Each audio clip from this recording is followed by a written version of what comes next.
Empezamos la grabación ya. Listos. ¿Qué tal? Bienvenidos a este espacio del Centro Universalista.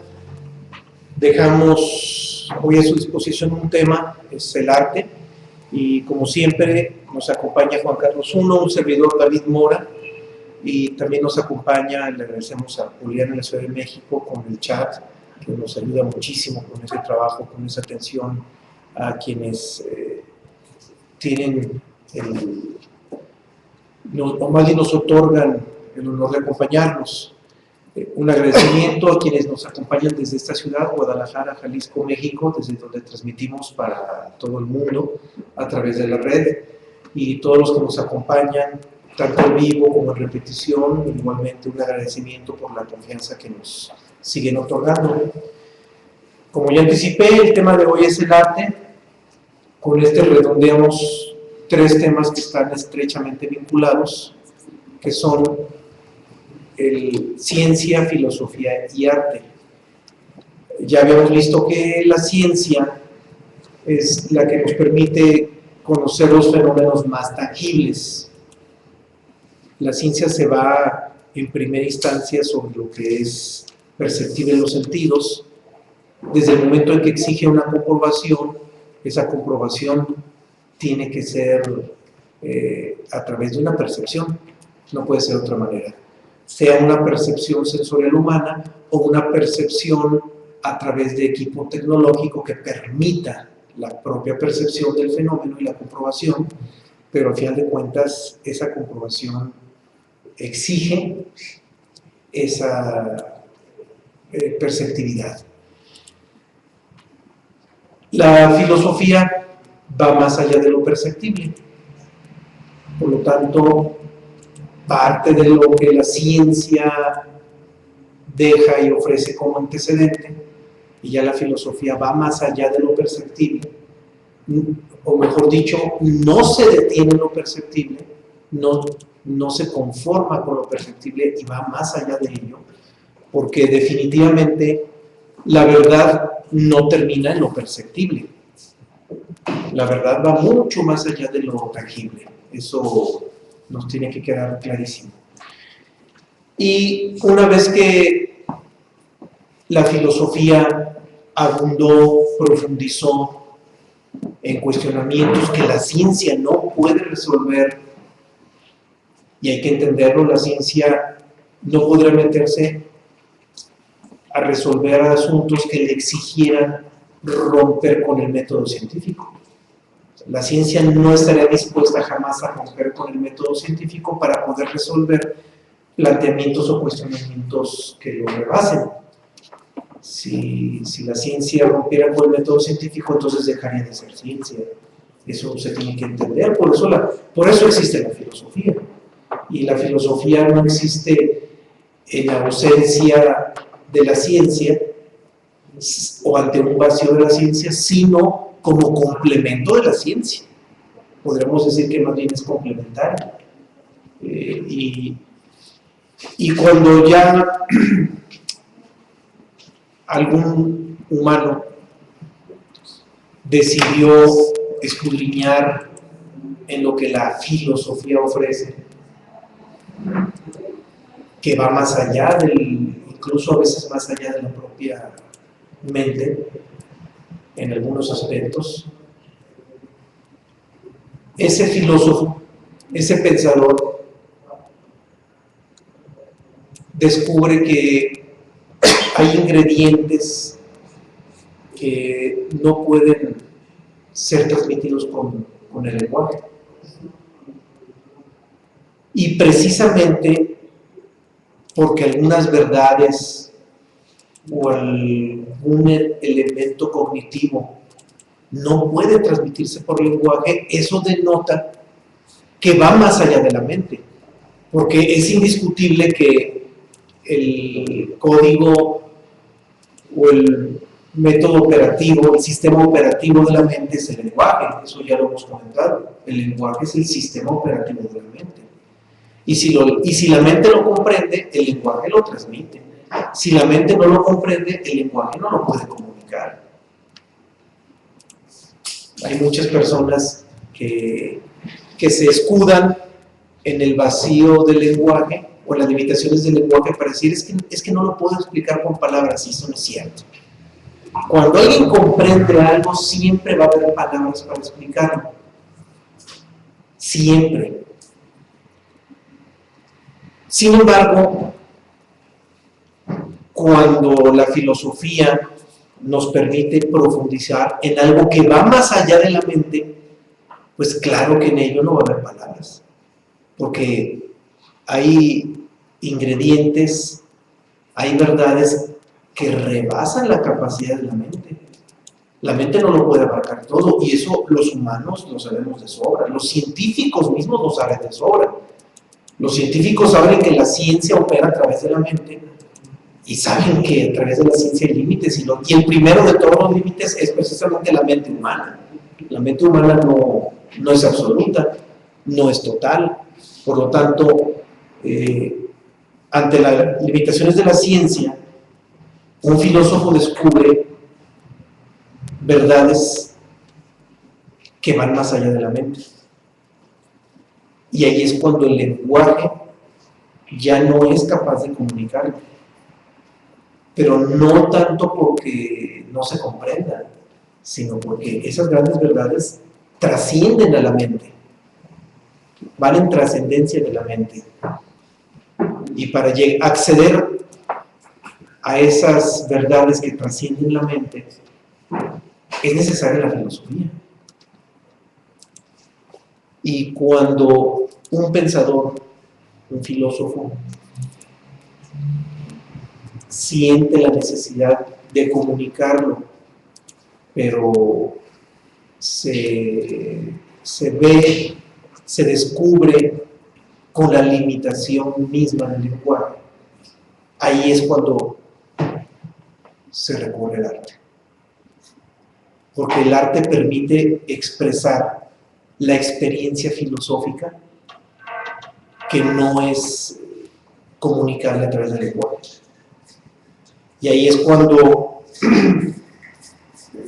se descubre que ante el vacío de palabras, ante la falta de palabras para poder comunicar esas grandes verdades,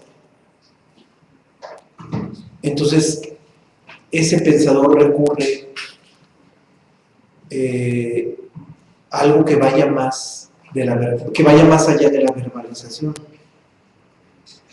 Y eso que va más allá de la verbalización es el arte.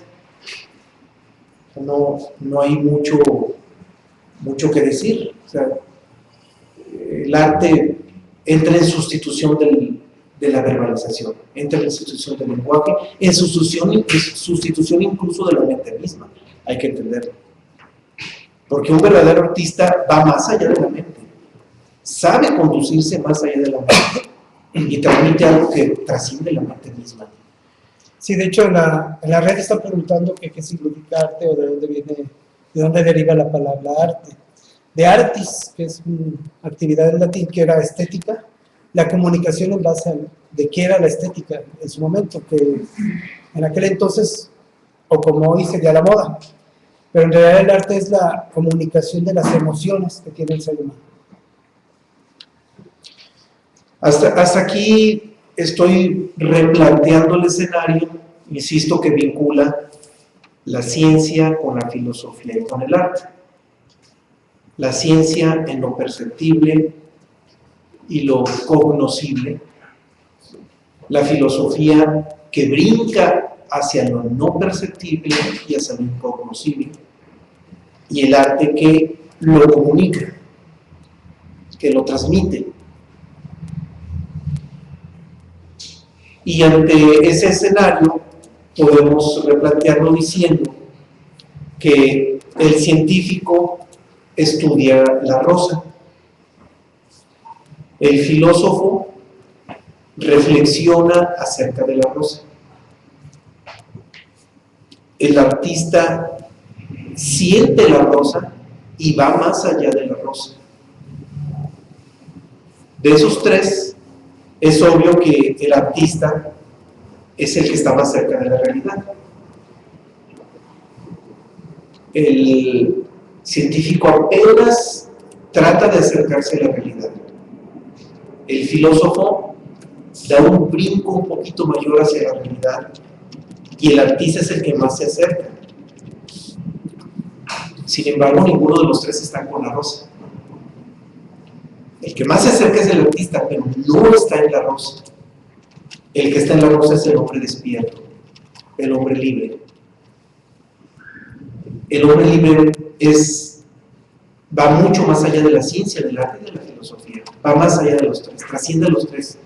Porque el hombre libre, el hombre despierto, no estudia la rosa, ya no se detiene en eso. Tampoco reflexiona sobre la rosa. Incluso el hombre libre ni siquiera siente la rosa. El hombre libre está en comunión con la rosa. Está en unidad con ella misma. Porque estudiar a la rosa es separarse de ella. Es verla desde afuera, verla separado de ella.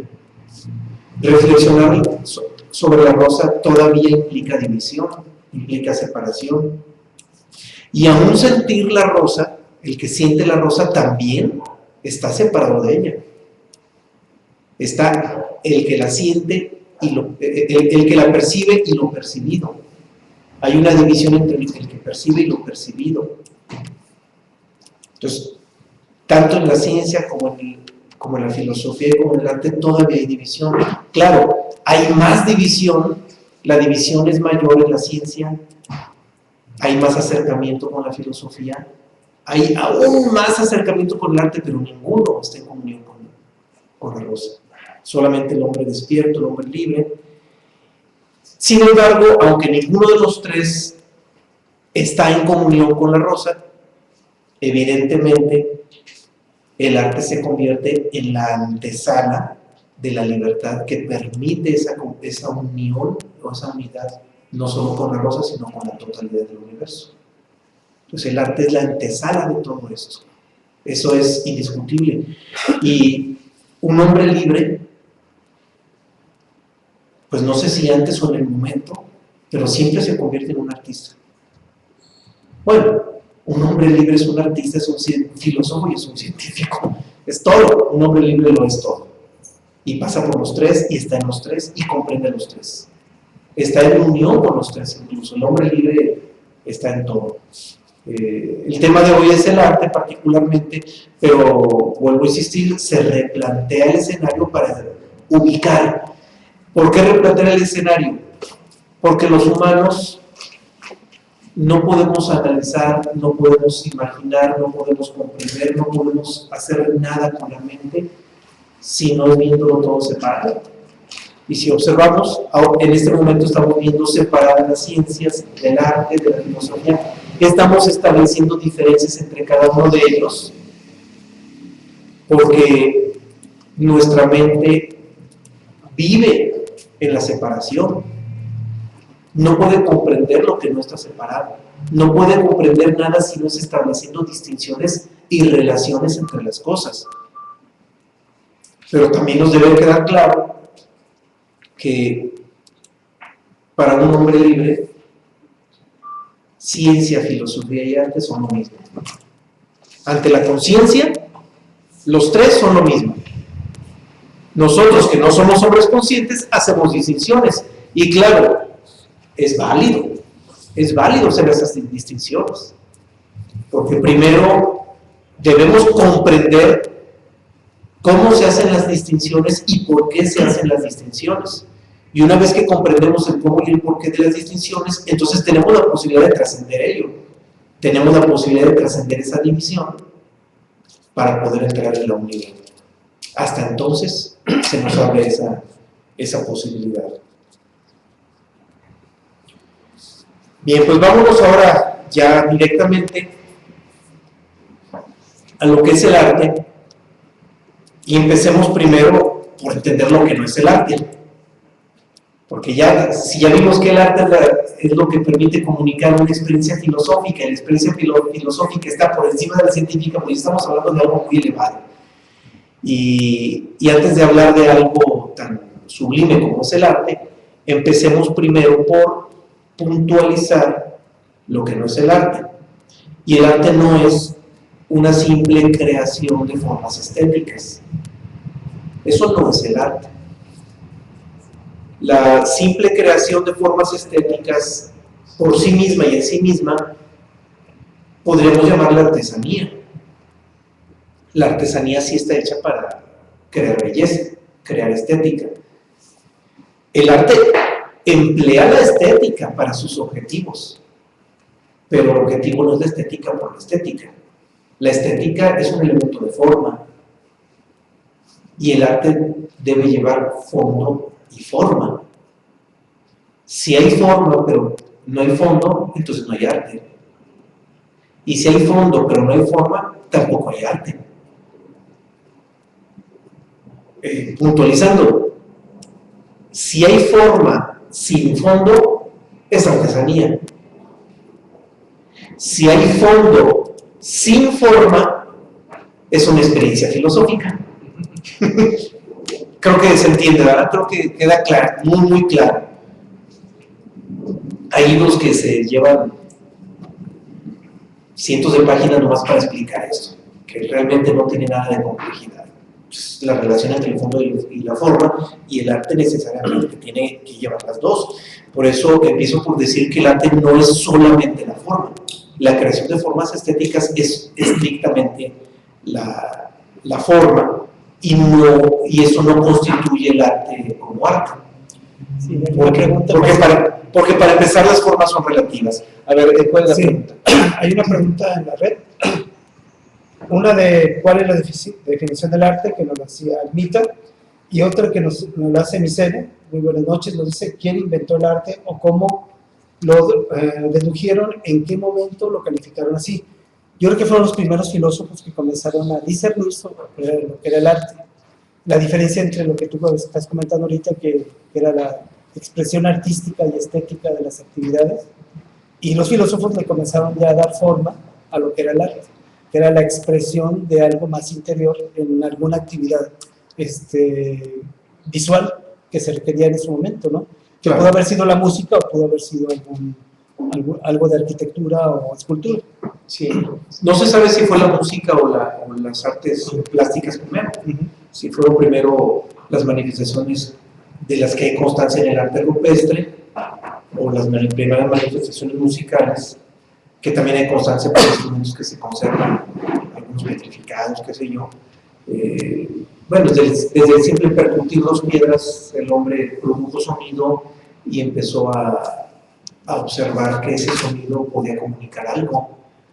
Y desde ahí ya hubo un ejercicio de arte, desde el momento en que algo se puede comunicar con esas dos, con el percutir de dos piedras, con el sonido, o con los sonidos guturales incluso, porque el hombre primitivo al inicio no tenía desarrollado plenamente el lenguaje.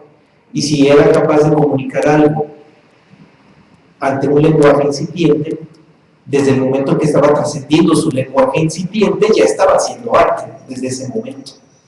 Un arte que para nosotros es muy primitivo, pero había arte, insisto, desde el momento en que transmitía algo que rebasaba su propio lenguaje, que por naturaleza era limitado en un inicio. Ahora, en un momento histórico preciso no lo hay, solamente se puede dilucidar sobre las circunstancias que condujeron al hombre a su primera manifestación artística, pero un momento histórico en tal fecha, en tal momento, no existe. Eso no, como tal no existe. Ahora, la otra pregunta es en cuanto a la definición del arte. Sí. Ahí va a resultar curioso. Si nosotros quisiéramos establecer una definición de arte, un concepto de arte, y lo investigáramos a lo largo de todas las fuentes que pudiéramos tener a nuestro alcance, veríamos que cada libro va a tener un concepto distinto. Y va a haber libros que nomás para definir arte se avientan como 3 o 4 párrafos y grandes. Y pues eso ya no es una definición, eso ya es un desarrollo de una idea. Porque es lógico, es evidente, es obvio. Si estamos hablando de que el arte es la comunicación de una experiencia filosófica, hasta por propia naturaleza resulta difícil conceptualizar con palabras el arte mismo. Es evidente, el arte está en el acto de comunicar lo que con palabras no se puede decir. También es claro y es lógico que los libros tengan una infinidad de conceptos de arte. Sin embargo, ante esa multiformidad de conceptualizaciones sobre el arte, donde aparentemente los artistas no se ponen de acuerdo, bueno, para empezar, si no se ponen de acuerdo es porque no son artistas, o porque no son verdaderos conocedores de arte, porque el arte es subjetivo. Muchos creen que es subjetivo y no es cierto. Es objetivo, lo que pasa es que la objetividad está basada en algo que trasciende a la mente.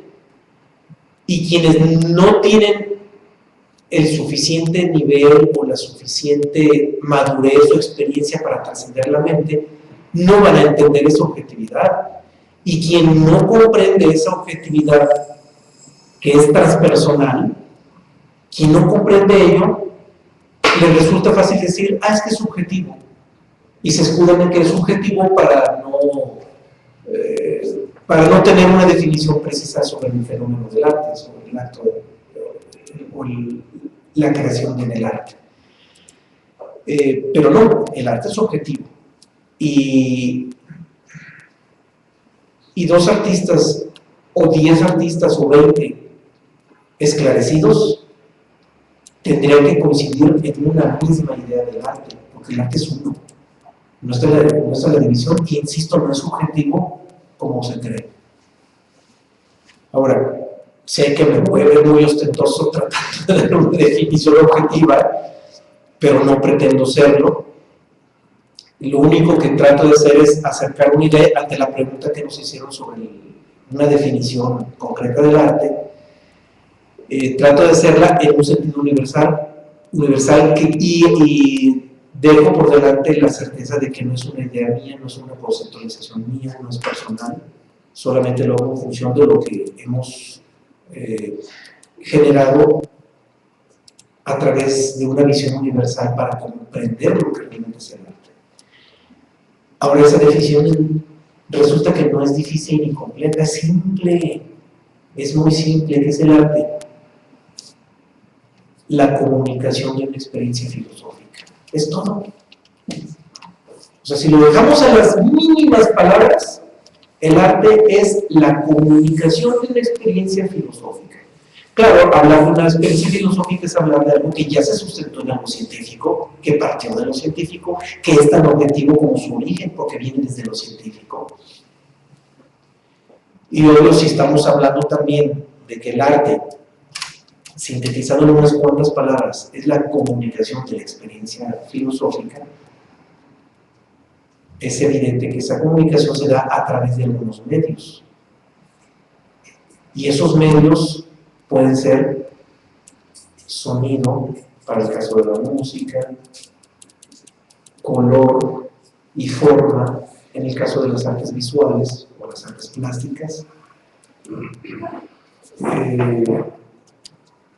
una escenografía, movimiento, en el caso de las artes escénicas. Y aquí cabe aclarar algo importante. El lenguaje también es un elemento de forma para el arte. Es paradójico, pero así es. Porque el arte trasciende el lenguaje. Sin embargo, el lenguaje también es un elemento de forma en las artes visuales. ¿Qué podemos decir de la literatura? La literatura es una manifestación artística y el medio es el lenguaje. Aparentemente hay una contradicción. Aparentemente. Oye, pero si el arte es para comunicar lo que el lenguaje no puede, entonces, ¿qué podemos decir de la literatura? Bueno, pues la literatura es el arte de comunicar una experiencia filosófica a través del lenguaje y en la trascendencia del lenguaje mismo. Porque si alguien escribe algo que es plenamente comunicable con el lenguaje, entonces no es arte, es un recetario, un manual técnico, o qué sé yo, un libro de consejos, o de quién sabe cuántas cosas. Hay infinidad de motivos para escribir un libro. Entonces, cuando el fondo es plenamente comunicable con el lenguaje, ya no estaremos hablando de arte literario. Se convierte en arte literario cuando lo que se está comunicando va más allá del propio lenguaje. En el arte literario, el lenguaje se trasciende. En el arte literario se transmiten ideas que van más allá del lenguaje. Y en cualquier género literario sucede lo mismo, en cualquiera. Siempre va a haber en el caso de los cuentos, por ejemplo, una moraleja que ni siquiera quedó descrita en el cuento. Y eso lo podemos apreciar. Todos los cuentos siempre llevan una moraleja. Y la moraleja del cuento es precisamente el punto de arte. ¿Por qué? Porque la moraleja nunca se describió en el cuento. El cuento comunicó una idea, una historia breve. Si se trata de una fábula, a través de vivencias entre animales como objetos de convivencia, empleando los animalitos como interactores del cuento, en el caso de las fábulas, se plantea una historia.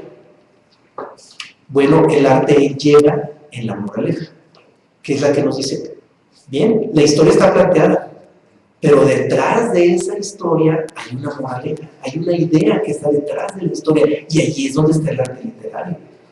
Y ese arte literario no solamente se ve en el cuento, se ve en la novela igual. ¿Y qué decir de la poesía? En la poesía, verso tras verso, estrofa tras estrofa, vemos que quedan implícitas cosas que van más allá de las palabras escritas. Y ahí es donde está el arte literario. O sea, el arte literario utiliza el lenguaje mismo para transmitir una idea que el lenguaje por sí mismo en términos técnicos no podría hacerlo, que el lenguaje técnicamente no podría hacerlo, pero el lenguaje mismo se usa como recurso para ir más allá de la idea verbalizada. Ahí es donde está el arte literario. Y si una obra literaria lleva implícita una idea más allá de las palabras, entonces sí es obra literaria. Si no es así, es un libro técnico. Así de simple. Es un libro técnico. No, o una narrativa, o qué sé yo, ¿verdad? Sí. A ver, hay dos preguntas aquí, voy a dejar dos comentarios, dos inquietudes. Vamos a pasarles micrófonos, a ver, uno allá y ahorita preparan el otro de una vez, ¿sí? A ver, escuchamos. De repente, cuando vayan a analistas literarios, una misma obra la pueden interpretar de muchas maneras, ¿no? Los hombres comunes la podemos interpretar de muchas maneras. Los hombres esclarecidos tienen una sola idea.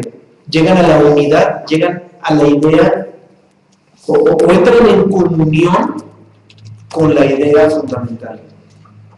Pero claro, como en este mundo la inmensa mayoría somos humanos comunes, por eso se va a hacer evidente que el carácter relativo del lenguaje y el carácter relativo del arte, o más bien el entendimiento relativo del arte, porque el arte ya dijimos que es objetivo, el entendimiento relativo del arte nos va a generar las distintas ideas, pero eso va a suceder en hombres que no estamos esclarecidos.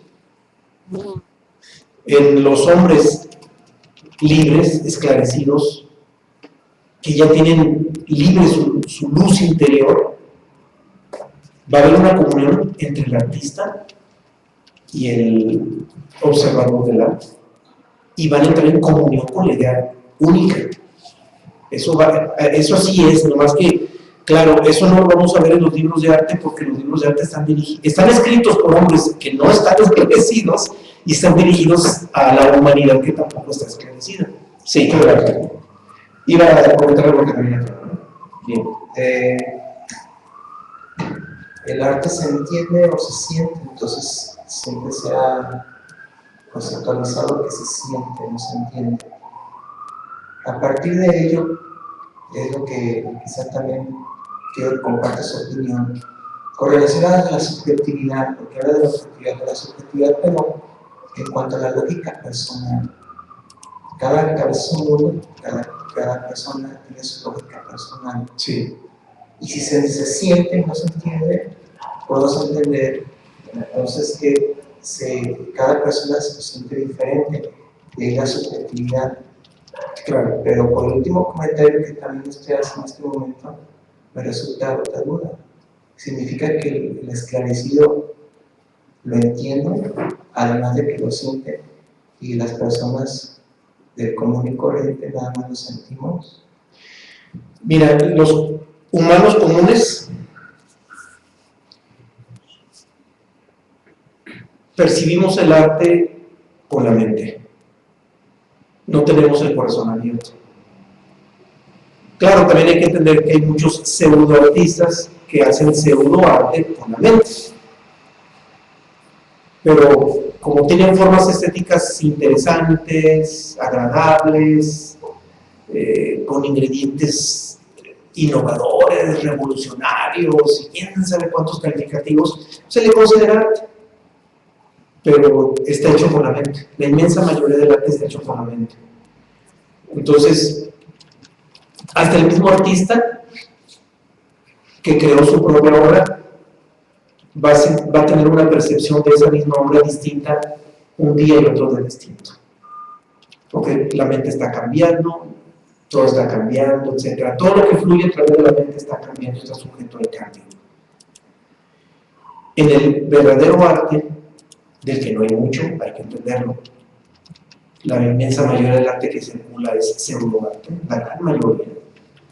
En el verdadero arte, el artista plasmó una idea filosófica, pero una idea filosófica brota desde el corazón, porque la filosofía va más allá de la mente.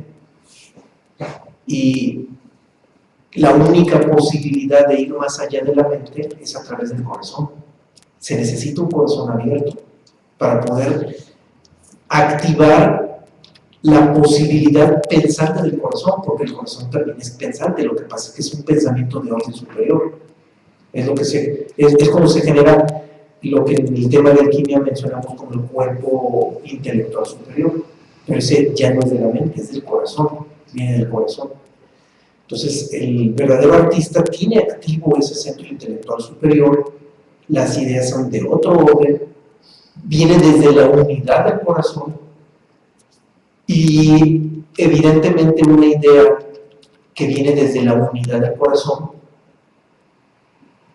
va a tener esa cualidad de la unidad, no va a estar en la multiformidad. Y claro, aún siendo un legítimo arte, mientras los espectadores sean hombres no esclarecidos, lo van a mirar con la mente y cada quien lo va a mirar distinto. Y no solamente distinto de acuerdo a las condiciones de su propia mente, sino de acuerdo a los condicionamientos que en ese momento tiene el hombre que está mirando. Entonces ese hombre un día lo va a mirar de una manera y el siguiente año lo va a mirar de otra manera porque ya tiene otro tipo de condicionamientos distintos.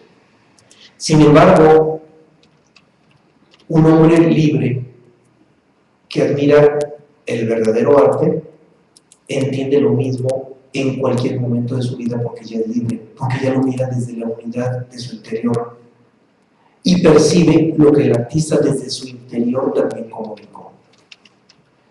Aclaro, en los libros oficiales de arte esto no lo van a leer. Esto no está escrito en los libros oficiales de arte. Esto viene desde las fuentes de sabiduría universal, que son las que hemos ido revisando, las que hemos ido tratando de integrar para generar esta visión universal. Por eso creé desde un principio que no esperemos que eso se convierta en una cátedra sobre arte en relación con lo que se estudia en las universidades. Es más, en una academia o escuela o un departamento de arte en alguna universidad, de esto no se va a hablar. Si alguien aspira al verdadero arte, tendría que investigarlo por su cuenta. De esto no se va a hablar. Difícilmente se hablaría de eso en una universidad. Difícilmente. Es probable que sí se llegue a hacer, hay que aclararlo, es probable. Porque también aún en las universidades debe haber algunos verdaderos artistas, sí los debe haber.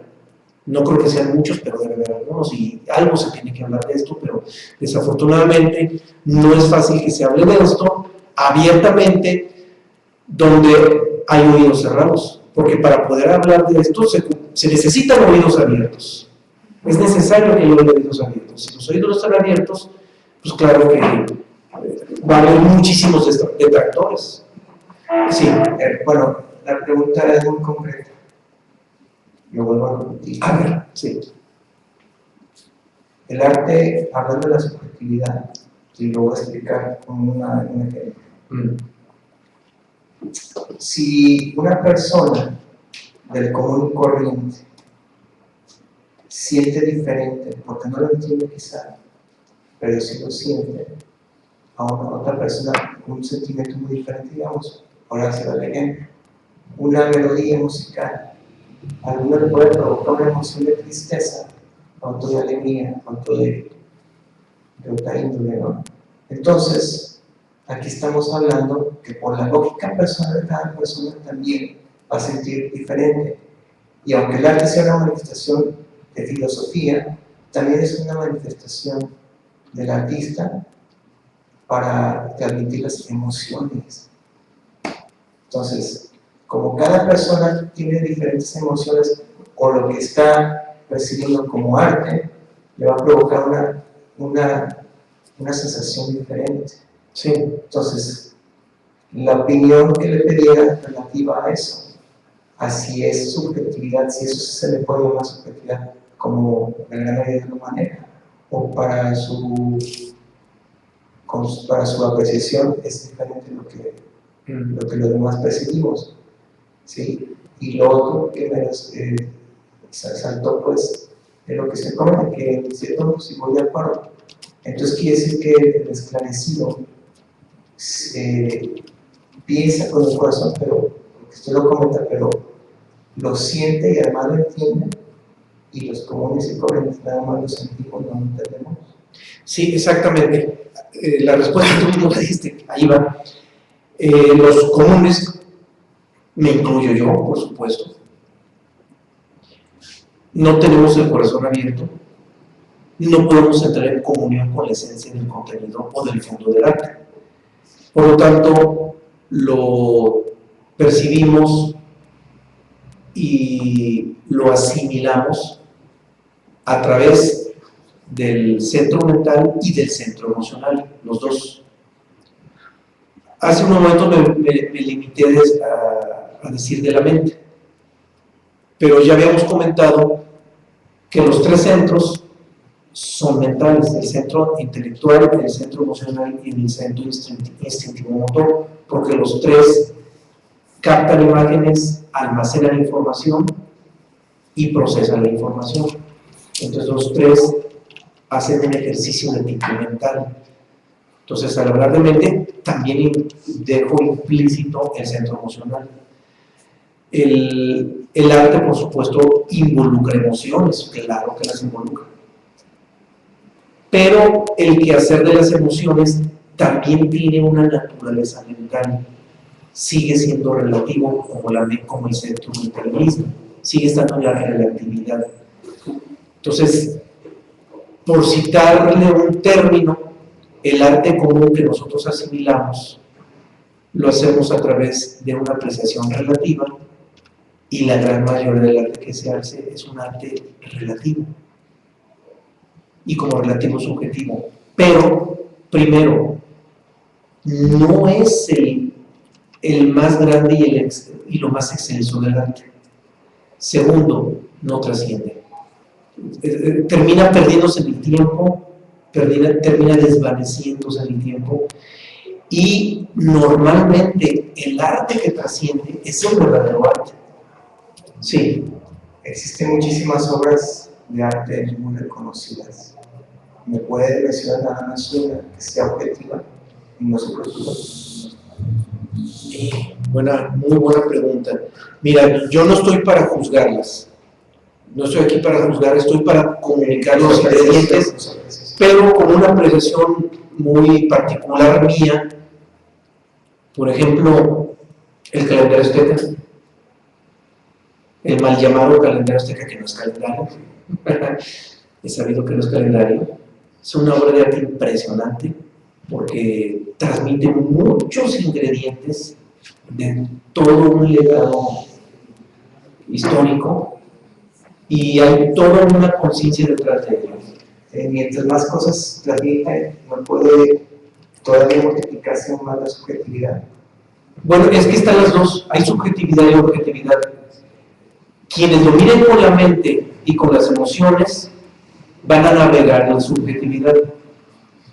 Los hombres esclarecidos que conecten desde su unidad del ser hacia la obra y se conecten con el artista van a percibir la objetividad que hay en la obra de arte. Entonces hay las dos cosas. Entonces no, tampoco, y qué bueno que haces ese planteamiento porque esto también me exige a mí aclarar que no estoy tampoco pretendiendo hablar en menosprecio de la subjetividad. Al final de cuentas, si lo hiciera con esa intención estaría menospreciando toda la humanidad, porque la inmensa mayoría de la humanidad vive en la relatividad a través de su centro mental y su centro emocional, y no tengo por qué menospreciar a toda la humanidad. Es el estado común de la humanidad. Entonces, en una obra de arte,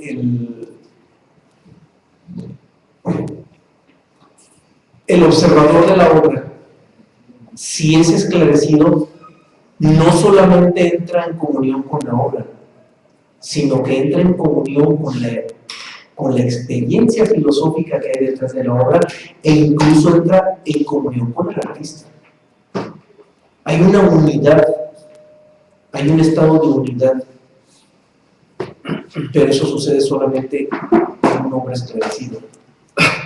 Mientras que en un hombre común que tiene su corazón cerrado, que no goza de esa libertad del ser, bien, pues aprecia la obra de arte a través de sus centros emocional y mental y va a navegar en la subjetividad que se puede navegar alrededor del arte. Entonces, los dos fenómenos suceden al final de cuentas. Sí, nos comentaron en la red, nos hace un comentario Francisco, como una percepción del himno a la alegría, la percibo como un estado muy triste, donde fue necesario para el artista hacer la obra misma para renacer a la alegría, y esto es solo un comentario. ¿Sí? Bienvenido al Muy comentario. interesante. Bienvenido. Sí, el micrófono, por favor, para que nos escuchen en la red. Sí, les insisto mucho en que antes de intervenir siempre procuren el micrófono, ¿sí? A ver, ahora sí te escuchamos. Sí, nomás como ejemplo de arte objetivo, que Conde de Da Vinci, o sea, no es un arte objetivo, un arte... Y no nomás la Gioconda, toda la obra que hizo Da Vinci, eso es impresionante. O sea, Da Vinci, por su legado, dejó clarísimo que era un hombre muy esclarecido, universalista en todos los sentidos, científico, filósofo, artista, y destacaron los tres.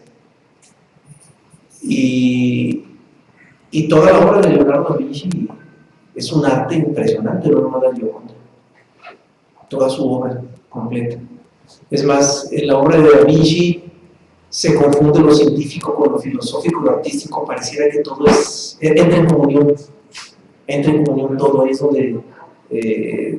sin querer viste un ejemplo de cómo alguien, como un hombre esclarecido puede ver todo como lo mismo.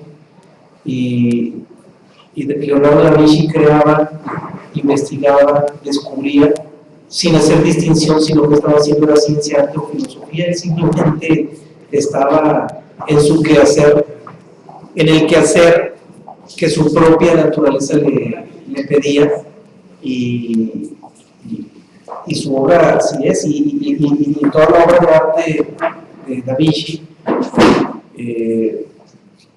un hombre esclarecido no solamente le daría una idea común, una idea única, sino que ese hombre esclarecido vuelve o hacer, por ejemplo, que les puse a lo que tú citas, un hombre esclarecido ante una obra de arte de Leonardo da Vinci entra en comunión con la idea, entra en comunión con la obra y entra en comunión con el artista, porque corpóreamente la personalidad de Da Vinci ya no existe, pero la esencia de Da Vinci sí está presente y fundida en el ser, como está nuestro ser interno también igual. Entonces el arte, la función real del arte es esa, que muy pocos humanos tengan la posibilidad o la capacidad o la facultad para crear verdadero arte y muy pocos humanos tengan la capacidad o la posibilidad de entrar en comunión con ese verdadero arte, eso no significa que el verdadero arte no exista y que el verdadero artista no exista, eso no significa. Los hombres comunes circulamos alrededor de esa idea, no tenemos el corazón lo suficientemente abierto como para entrar en comunión ni con la obra ni con el artista, pero la posibilidad queda abierta. Les sugiero ahorita un libro muy interesante donde van a tener un acercamiento muy paralelo al arte sobre lo que estoy tratando de exponer. Ese libro es de un escritor mexicano que se llama Antonio Velasco Piña, se llama La mujer dormida de Veracruz, y allí hace la descripción, hace una narrativa interesantísima sobre un arquitecto que tenía la facultad de entrar en comunión con todas las obras arquitectónicas de su ciudad y transitaba por las calles en un estado tan contemplativo. No recuerdo si él utiliza la palabra contemplación, el término de contemplación, no recuerdo si lo emplea el escritor Antonio Velasco Piña, pero describe el estado contemplativo de alguien que aprecia la obra arquitectónica y que camina en ese estado contemplativo y entra en comunión con todas las obras arquitectónicas de su ciudad. Incluso hasta siente que esas obras le hablan, pero obvio no le hablan en un lenguaje verbalizado, sino le hablan en un sentido de comunicación no verbal, y esa es la comunicación que se da cuando hay esa comunión con el arte, con la obra de arte. Ese libro de Antonio Velasco Piña es genial en esa descripción, esa narrativa es maravillosa, se lo recomiendo, y eso nos acercaría mucho a la idea que estoy tratando de plasmarles a través de esta exposición. A ver, cuando alguien quiera participar aquí en Guadalajara, les suplico que antes pidan el micrófono, aquí está la mano, para que nos escuchen en la red. Ahora sí te escuchamos. Bueno, te quería preguntar si, a lo mejor no tiene nada que ver, pero si existe eso de que pueda alguna persona, así como dijiste el arte, la comunicación con las pinturas, también comunicación con las cosas, las personas con las cosas, ruidos. Sí. ¿Sí? Sí, claro, porque la esencialidad está detrás de todo. Y cuando alguien tiene su corazón abierto, descubre la esencialidad que está detrás de todo. Definitivamente, detrás de una piedra, detrás de un árbol, o en lo íntimo de la piedra, en el íntimo del árbol, etc. Bueno, un ejemplo de ello lo pueden ver en una producción animada de Walt Disney, que es de Pocahontas. En esa caricatura, hasta a través de una canción, se hace una descripción de la libertad interior que gozaba esta mujer y cómo entraba en comunión con todo lo que le rodeaba la naturaleza. Pero claro, esa comunión no es porque la naturaleza externa sea real, sino por la comunión con la realidad que hay detrás de las formas. O sea, las formas no son lo real está en la esencialidad que está detrás de las formas. Y eso, hay un pasaje genial en esa caricatura de Walt Disney de Pocahontas, es genial. También ahí entendemos el sentido del que estamos hablando ahorita en cuanto al arte. Ese también queda clarísimo. Podría ser Sí. otro ejemplo como de San Francisco de Asís, que desde que platicar con los animales, con las cosas. Sí, es otro ejemplo, sí. Ah, Sí. De hecho, en su época, San Francisco de Asís, en la Edad Media, fue el gran músico de su época, era un artista, San Francisco de Asís. Hizo mucha música, hizo mucha poesía, y es un referente para la música medieval, San Francisco de Asís.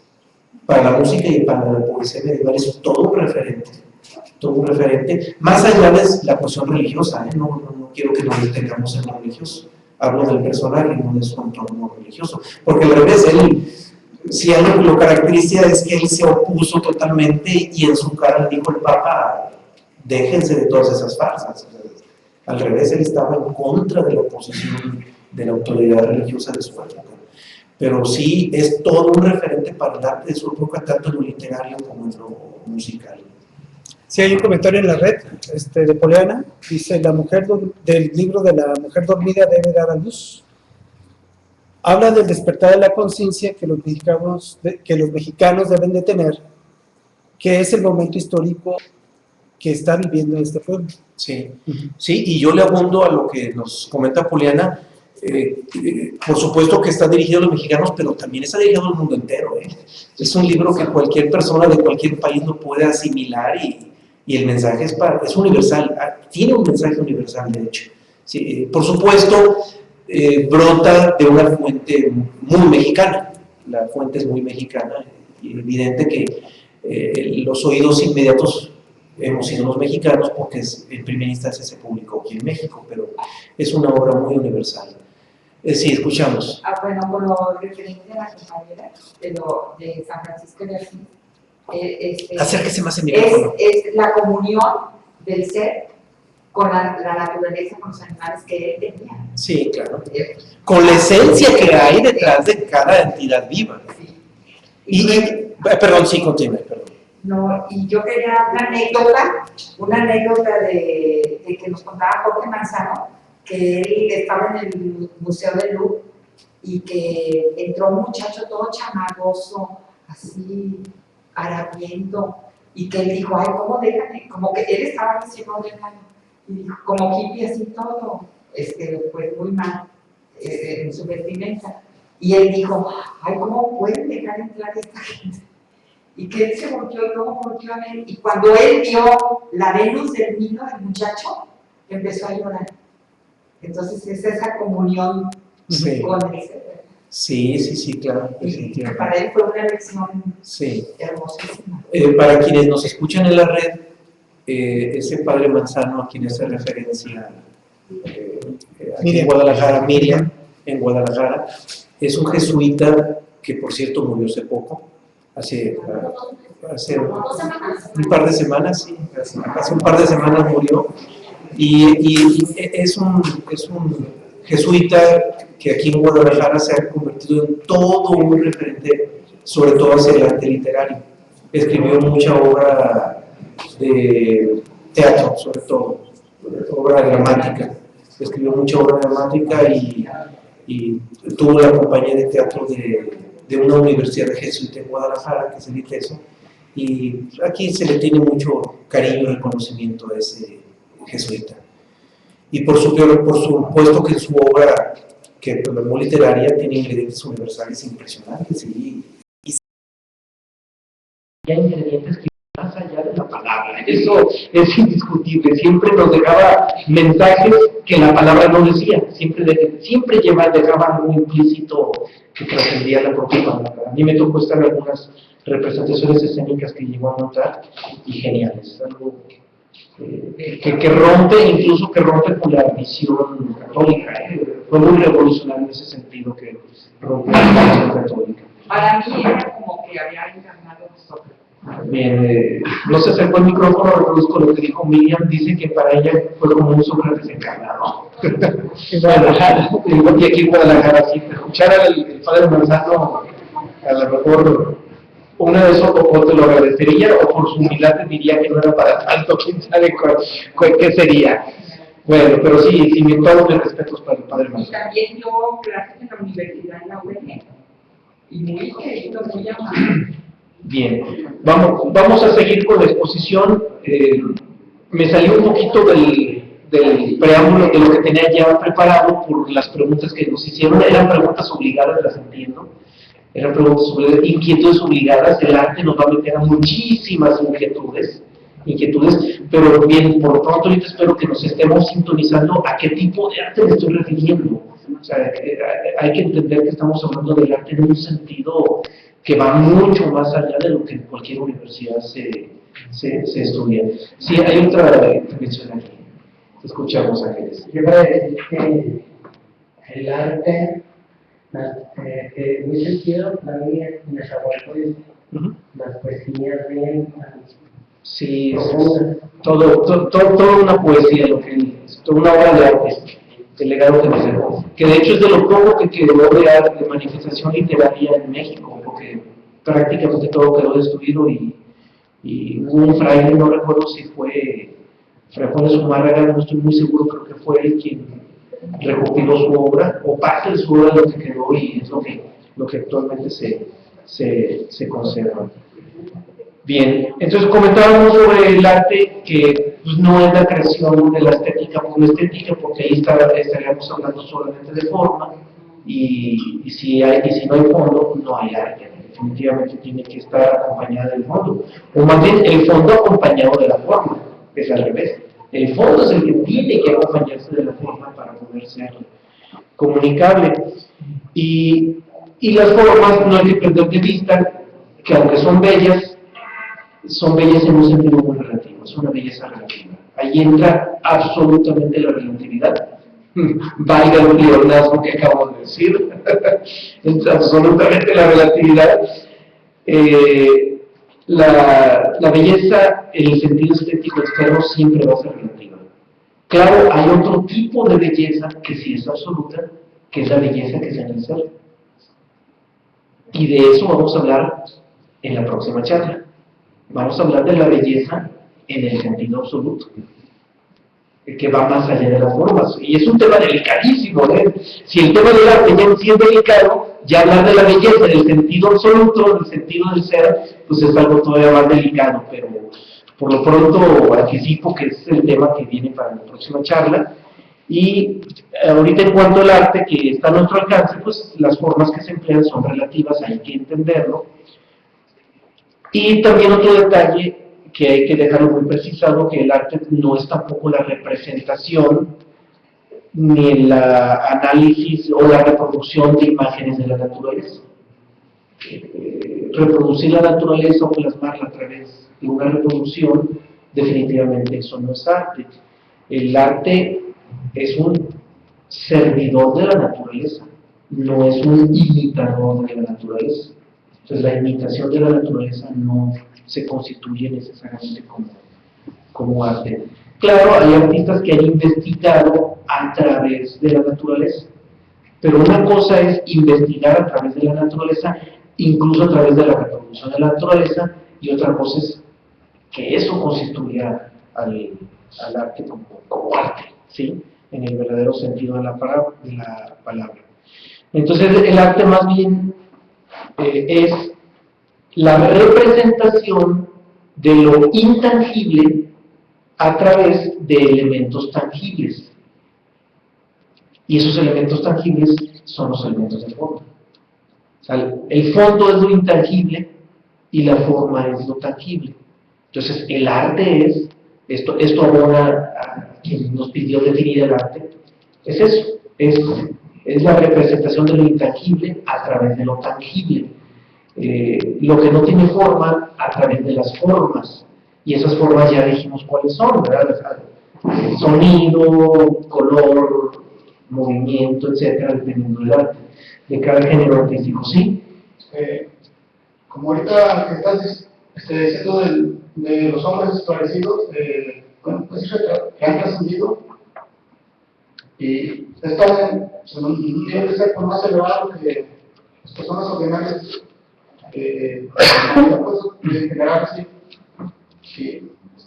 Un poema que, es como un poema que leí sobre cabrera, pero pues me hizo aquí mucho, sí. Dice, desde la penumbra surge una mano blanca, y la mano, que sabe mano, reconquista el tacto y toca. Si me refiero a la mano blanca en el nivel de ser que se encuentre cada individuo, la oscuridad de la ignorancia, estamos en el nivel de ser, vamos a entender el arte. Aquí lo más interesante es observar cómo en los versitos que dijiste hay ideas que trascienden las palabras. Y yo creo que todo el mundo lo percibe, ¿verdad? Pues ahí está el arte. En ese fondo que va más allá de las palabras. ¿Sí? Bien. Así como el arte busca comunicar lo intangible a través de lo tangible, no perdamos de vista que para poder producir ese fenómeno, antes se tuvo que haber recurrido a la filosofía y la ciencia. ¿Por qué? Porque la experiencia del intangible nunca hubiera llegado si no es a través de la filosofía, y la filosofía no hubiera sido tal sin antes haber pasado por la ciencia. O sea, eso es algo que lo vuelvo a insistir para vincularlo con ese proceso de comunicar lo intangible a través de lo tangible. Sí. Sí, aquí pienso que debe estar la totalidad con la unidad intrínseca.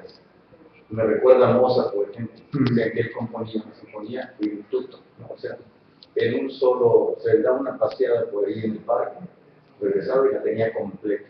Sí, no, es que su capacidad cognitiva era impresionante. Incluso no necesitaba hacer tachoneos ni nada en la partitura. Y parece que Miguel Ángel o Leonardo por ahí andaban también, que hacían sus obras en una sola. Impecables, exactas. Incluso hay un artista en la música todavía con una capacidad intelectual mucho más elevada que fue Juan Sebastián Bach. Porque el arte barroco, sobre todo en la música, es muchísimo más complejo. La música barroca es la que exige los ingredientes geométricos, matemáticos más elevados para la construcción de esa forma musical. Y la obra de Bach es la obra barroca más compleja que se escribió en el siglo XVII. Es la que tiene el geometrismo y las matemáticas más elevadas aplicadas dentro de la forma musical del barroco. Y Juan Sebastián Bach igual escribía sin tachoneos. Su capacidad es fuera de serie. Aunado que la obra de Bach es el músico que más obra escribió en toda la historia. Desgraciadamente se recuperó solamente un tercio de la obra de Bach, porque en su momento histórico no fue tan reconocido. Su hijo Johann Christian Bach era reconocido como el grande de la familia Bach, y al papá poco crédito le dieron en su momento histórico. Pero ya después de muerto, cuando se descubre toda la genialidad que había detrás de su obra, logran rescatar solamente un tercio de su obra. Y aún con lo que rescataron, si alguien se dedicara solamente a transcribir sus partituras, se llevaría la mayor parte de su vida. O sea, la obra de Bach es impresionante. Entonces, es algo fuera de serie, de que no ha tenido la publicitación que ha tenido Mozart, porque no se han hecho películas, producciones cinematográficas tan grandes, pero la obra de Bach es fuera de serie, sin menosprecio a Mozart, por supuesto. ¿Sí? Hay una de Bach, creo que es la de El micrófono. algo así como cantata, tocata y fuga. Sí. ¿Sí, verdad? Sí, es una de tantas obras. Pero Sí. hay otra que mencionaste, lo barroco, no sé, Bach entra en el barroco. Es el barroco, es música. Es más, es prácticamente el ícono del barroco. ¿Perdón? En la de, por ejemplo, canon. El canon es una forma musical. Es una forma musical. Te refieres al canon de Pachelbel. Tiene estilo barroco, pero creo que Pachelbel fue después de Bach. Y no se compara, no se compara. Estéticamente, el canon de Pachelbel es una obra muy estética, muy bonita, pero artísticamente no le llega ni a los talones a la obra de Bach. O sea, es un juguetito comparado con la obra de Bach. Si a alguien le interesa escuchar lo más, bueno, obvio, cada quien va a tener distintos gustos, se los digo yo en calidad de músico porque tengo una carrera de música. Si a alguien le interesa escuchar algunas obras más representativas de Bach, les recomiendo los conciertos de Brandenburgo. Son impresionantes, son 6 conciertos y cada uno de ellos en sí mismo es impresionante. Es de lo más, es de las obras más representativas y más magnas de las que hizo Bach. Sí. Ahora que se cortejaba Mozart con Bach, bueno, hay que coser una cosita nada más. Mozart nunca fue nada más un prodigio, toda su vida, aunque fuera corta, siempre se mantuvo. Sí, no es impresionante. Mozart murió a los 33 años. Si hubiera vivido lo que vivió Bach, otra cosa hubiera sido. Es lo que dije. Hizo, o compuso más de 600. Sí. Entonces, Bach, pues murió a los 70 y tantos años, no sé,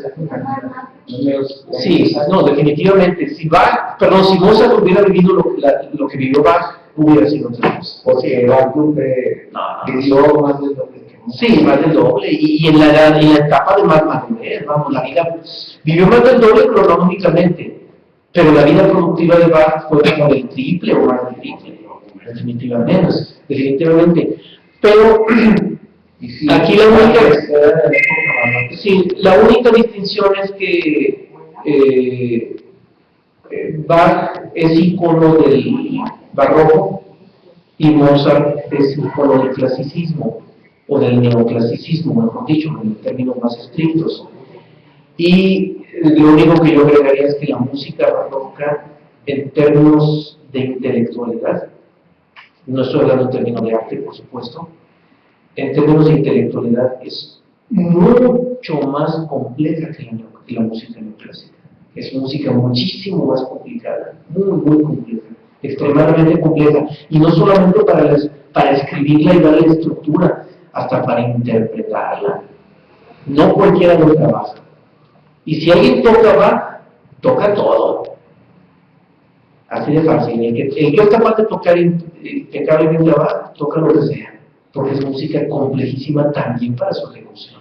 Sí, escuchamos. Nada más quería comentar o preguntar la relación del barroco musical en relación a la plástica. En la plástica no se considera el barroco tan interesante, tan importante como la música. También tiene lo suyo, tiene sus paralelismos. Sí, tiene sus paralelismos. La música es extremadamente cargada de elementos estéticos y elementos técnicos simultáneamente. La música barroca tiene una exageración de carga de adornos musicales, llamémoslo así, adornos musicales. Y la pintura barroca también está cargadísima de adornos. Ya no se diga la escultura, o más todavía la arquitectura. La arquitectura barroca están cargadísimos de adornos, es una carga exageradísima de adornos. Entonces hay un paralelismo, entre todos los artes siempre hay un paralelismo. Bien, seguimos con la exposición, con tantas preguntas. Preguntan por Beethoven. Beethoven, claro que tiene lo suyo. Beethoven, su momento histórico fue distinto. Él cierra la etapa del neoclasicismo y empieza con el romanticismo. Le toca un momento muy peculiar porque termina una etapa y empieza otra, y eso lo convierte en un artista profundamente revolucionario. Muy revolucionario, porque cuando alguien rompe con algo e inicia algo, definitivamente es revolucionario por naturaleza, y Beethoven lo que tuvo fue eso. O sea, su música es muy revolucionaria. Mozart lo conoció siendo niño a Beethoven, y de hecho, como sucede con los iluminados o con los esclarecidos, cuando alguien tiene libertad interior, inmediatamente reconoce a alguien que también la tiene. Igual sucede con los artistas. Mozart, cuando conoció a Beethoven siendo niño, dijo: este niño va a ser grande, no lo pierdan de vista, va a ser un genio. Y lo conoció siendo niño, ¿sí? Mozart siendo adulto y Beethoven siendo niño. Y pues obvio no fue su percepción no fue escueta ni equivocada. Claro que fue un genio Beethoven también y su genialidad estuvo más que nada en el sentido revolucionario. Bien, pero bueno, no solamente la música es arte, que quede claro. Oye, cuando yo estuve... A ver, micrófono, por favor. Sí, no, pero que a los que están en la red quieren escuchar el comentario. Cuando yo estaba en el colegio nos daban música, las clases de música, de apreciación musical, nos decían que el Bach y Mozart tenían un equilibrio en el sentimiento y en la emoción. Bien. No. Sobre todo Mozart, en equilibrio, el neoclasicismo es equilibrio, sobre todo. Bien, entonces seguimos ya, vamos tratando de redondear la exposición para llegar a las citas. Bien, el artista o el arte es creación. En el arte de creación, el artista crea, y aquí hay que hacer una distinción muy importante porque ya hemos dicho desde antes que el ser universal, o Dios, si lo quieren llamar así, no es creador. El universo no es creación de Dios, el universo es una proyección de Dios. Claro que lleva implícitas las cualidades absolutas del ser universal o de Dios, pero el ser no crea porque el ser es absoluto, el ser no tiene ninguna necesidad. Y solamente quienes tenemos necesidades creamos. Crear es una necesidad, y el artista tiene la necesidad de crear. Y como el artista es creativo y crea, antes de crear primero descubre o tiene que descubrir lo que es la creación. Y la creación, más allá del arte, porque la creación no solamente es en el arte, la creación es en la naturaleza crea. Nuestra personalidad, nuestro cuerpo biológico es una creación de la naturaleza. Es una creación de la madre tierra, somos hijos de la madre tierra, como corporeidad biológica, por supuesto, no como ser somos el ser universal mismo, pero como corporeidad biológica, como personalidad, sí somos creados por la naturaleza o por la madre tierra. Y la creación no es más que el simple movimiento o la dinámica natural del universo. ¿Por qué? Porque la dinámica natural del universo implica que todo esté cambiando. Y todo lo que está cambiando está creando nuevas formas. Por lo tanto, la creación, por naturaleza, es dinámica, es movimiento. Todo movimiento es creación. Entonces, el artista tiene que empezar por comprender lo que es la creación. La creación está en esa dinámica.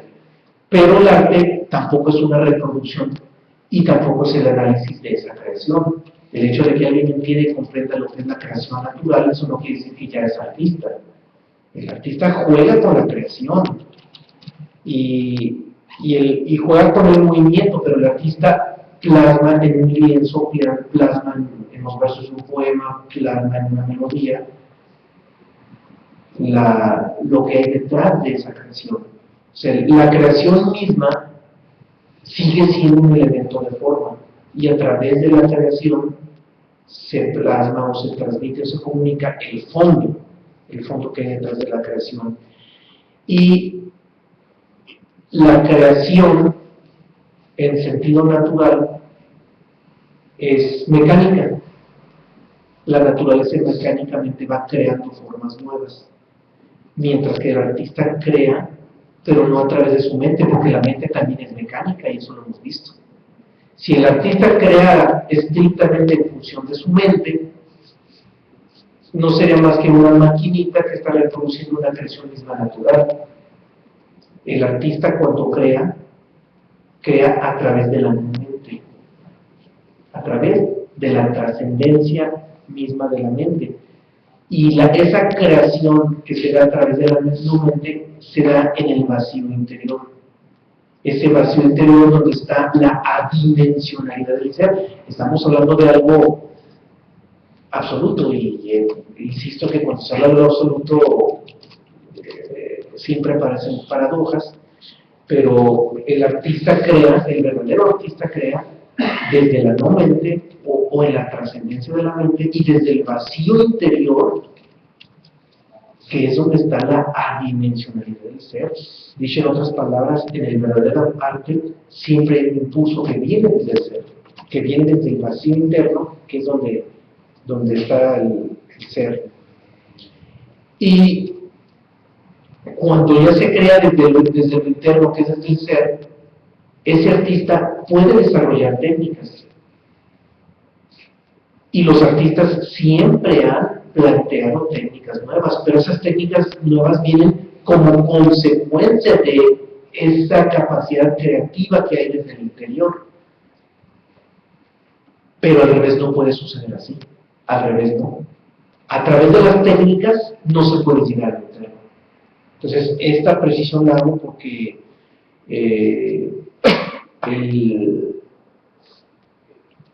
muchas personas se han jactado de ser grandes artistas porque desarrollaron nuevas técnicas. Y no. El desarrollo de las técnicas no conduce al arte. El arte sí da el impulso para el desarrollo de técnicas. Al revés, sí.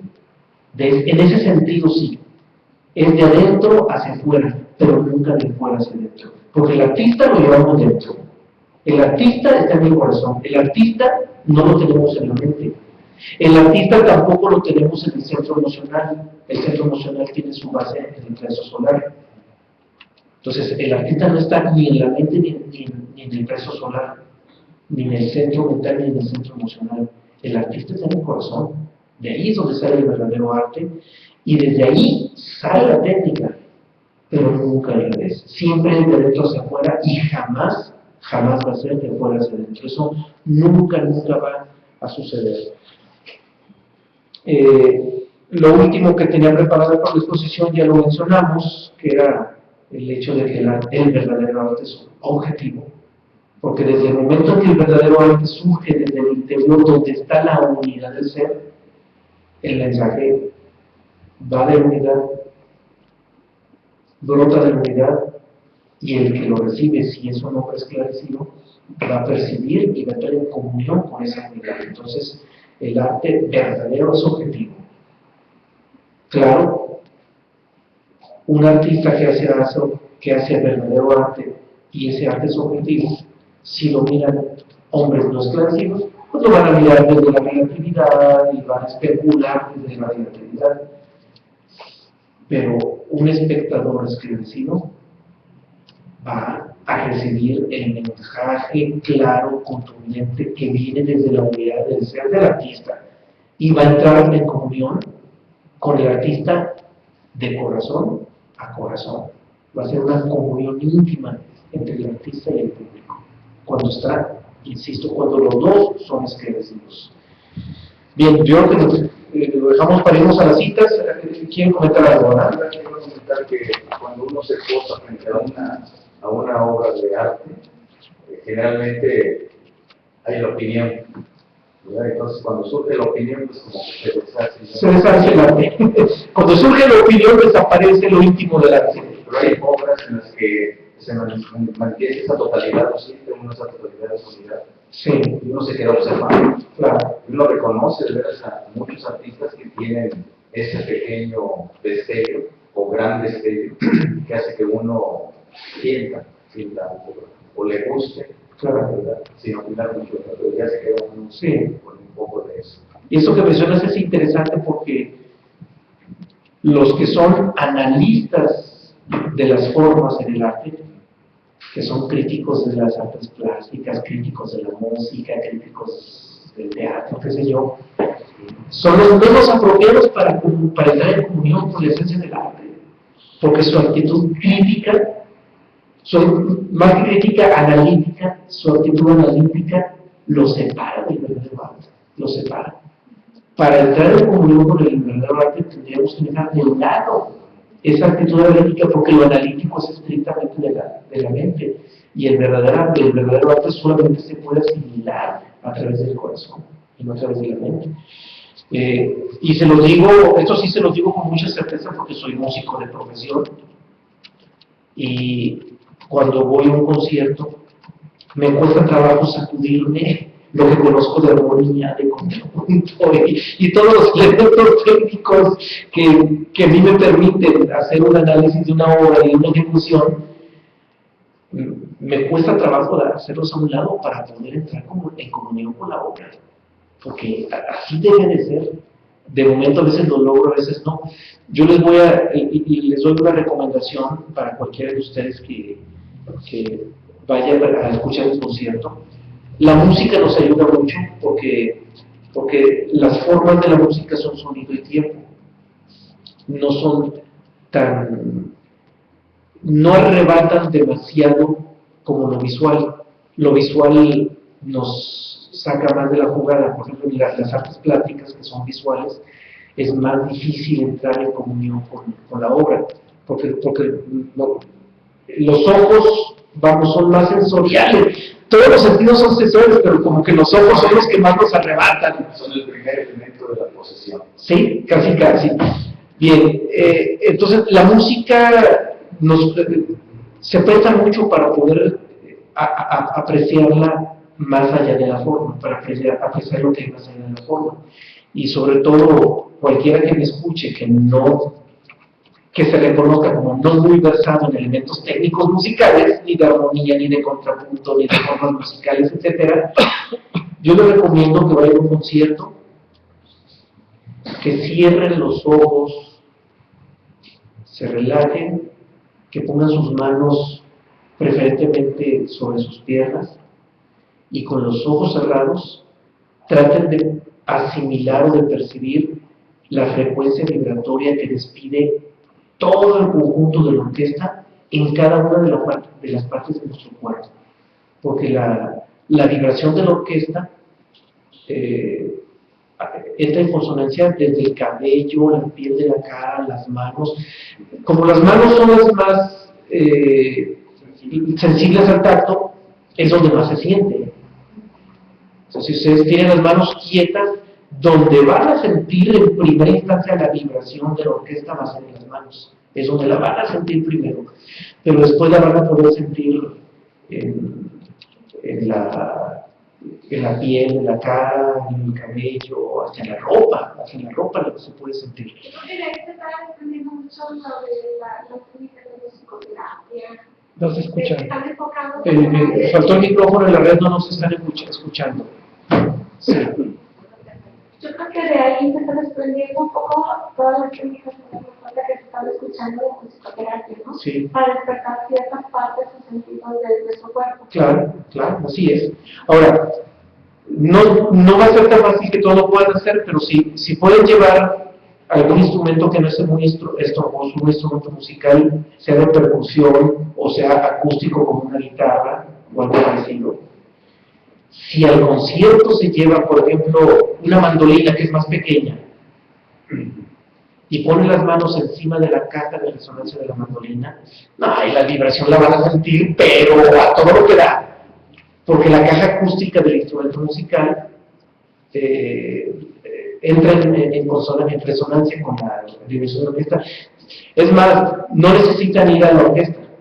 Si ustedes ponen las manos encima de la caja acústica de una guitarra, nomás con escuchar a otra persona van a sentir la vibración de la voz de la persona en sus manos por el hecho de tenerla encima de la caja de la guitarra. La vibración es impresionante cómo se reproduce más en una caja acústica. Es un ejercicio previo que pueden hacer. Puede ser o la guitarra, o puede ser un caracol grande, o puede ser un tambor, unos bongoes, qué sé yo.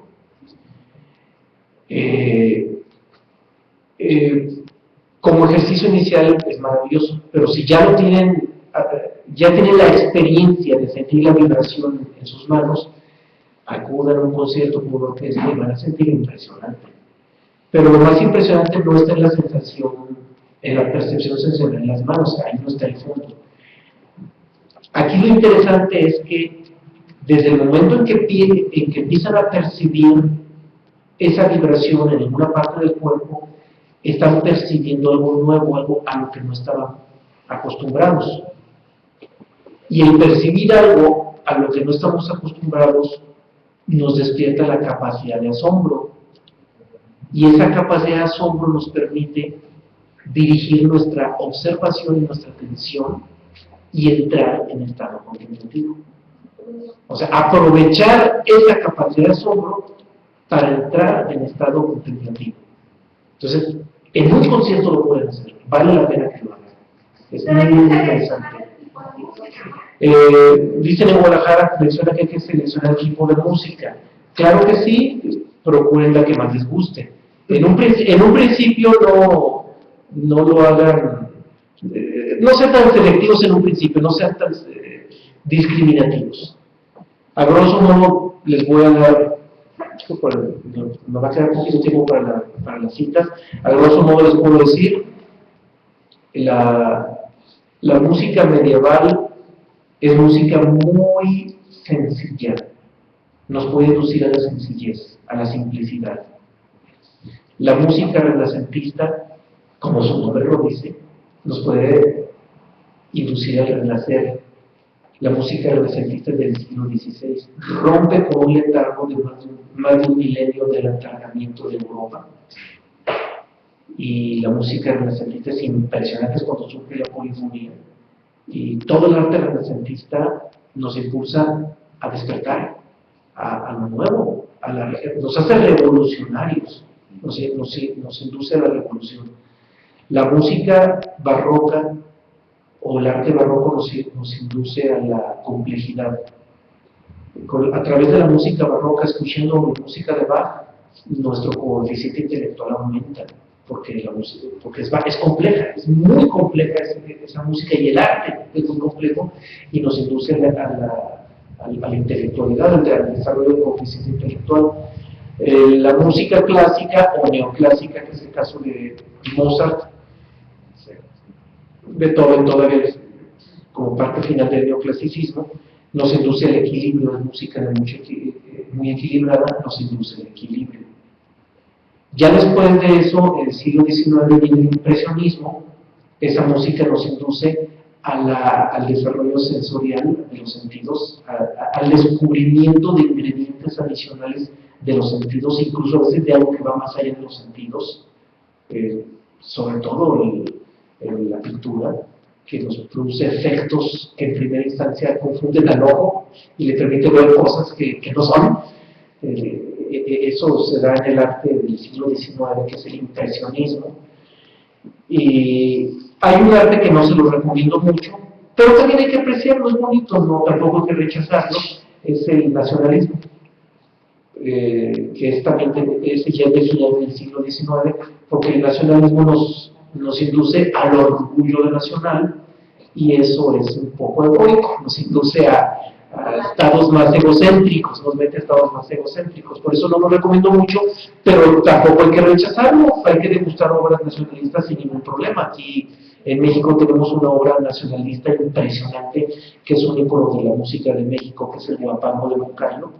Es ultranacionalista, inmediatamente quien escucha siente un impulso del orgullo nacional, pero bueno, induce un poquito al ego, pero insisto, tampoco hay que rechazarlo. Y lo que sí no les recomiendo para nada es la música contemporánea. La verdad es que el arte contemporáneo en la música es, bueno, ya nos tocará hablar de ello.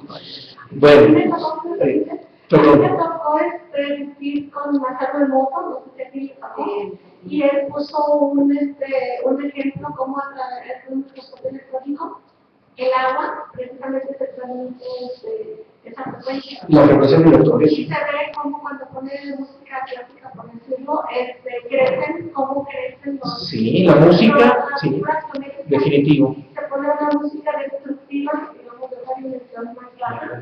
Se empieza a hacer una distorsión tremenda, una destrucción. Claro, la música, como emplea el arte sonoro, el sonido, perdón, el elemento sonoro que es el sonido, y el sonido es vibración, la música modifica la estructura molecular normal del alma, de todo.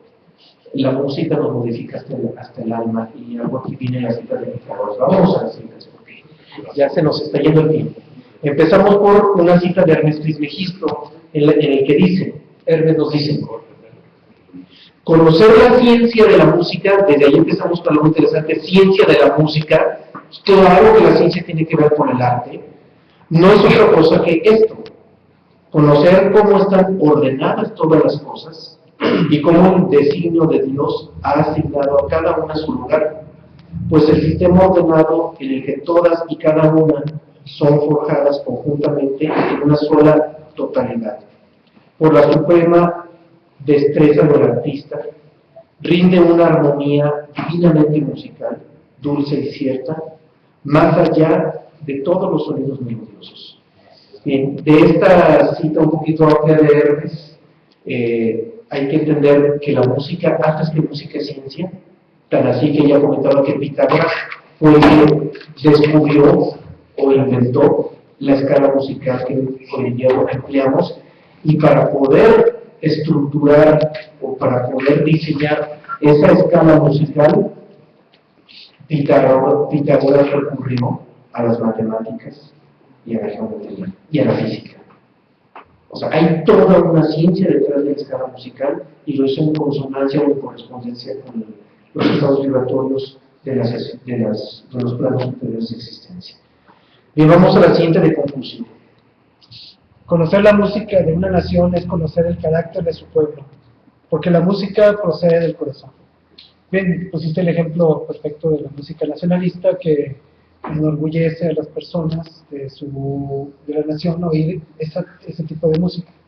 Mas, sin embargo, la música que está representada por cada uno de los pueblos, por ejemplo, la música china contra la música mexicana o la música europea, representa lo que viene siendo la forma de cómo se contacta al ser humano mediante el corazón a través del arte que es la música.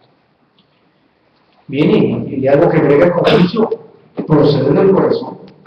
O sea, yo siempre les he insistido, lo que estamos exponiendo no es rollo de nosotros, es universal, y Confucio nos ofrece simplemente proceder del corazón, o sea, el verdadero arte viene desde ahí, no viene de la mente, viene del corazón. El micrófono, si se lo puede pasar en comentario aquí, puede pasar. Pero nada más con relación a la cita de Confucio. En general, el arte siempre sitúa en un momento histórico Claro. y en un espacio. Claro, sí. Tiene total Definitivamente, incluso si contextualizamos la música, como dice. no nomás la música, todo el arte. Claro, en este caso él se refiere a la música, pero no es solamente la música. Hace unos momentos, entrando en consonancia con lo que tú dices, comentábamos, un observador del arte, si es esclarecido, entra en comunión con el artista. Bien, pues si alguien entra en comunión con el artista, automáticamente entra en comunión con todo el contexto histórico del artista. Entonces el arte nos mueve a todo eso. El arte es prácticamente, el arte se convierte casi en una huella digital del momento histórico, prácticamente. Nos comenta Edgar de la Red, en general se puede considerar que el arte barroco y del Renacimiento, como las dos artes o dos manifestaciones del arte que nos pueden acompañar o que nos pueden generar un estado contemplativo. Cualquier arte nos puede inducir a un estado contemplativo, cualquiera, pero no es el arte, nosotros somos los que debemos entrar en el estado contemplativo con el arte, o sea, es decir, aprovechar la obra artística para propiciar esos estados contemplativos. Nos invitan a que nosotros lo hagamos. El arte no lo hace por nosotros, el arte nos invita a que lo hagamos. Bien, vamos a ver a una cita de Pitágoras. Jámblico sobre Pitágoras dice: Pitágoras ideó distintos sistemas de controlar y curar las enfermedades, tanto corpóreas como anímicas. Pitágoras compuso los denominados arreglos y terapias musicales de forma divina, ideando mezclas de ciertas melodías diatónicas, cromáticas y armónicas. Por medio de ellas fácilmente invertía y refrenaba las pasiones del alma. Bien, en esta cita Jámblico deja constancia de que Pitágoras fue el que descubrió la musicoterapia. Hace unos momentos nos hablaban de la musicoterapia. Bien, pues Pitágoras fue el que la descubrió.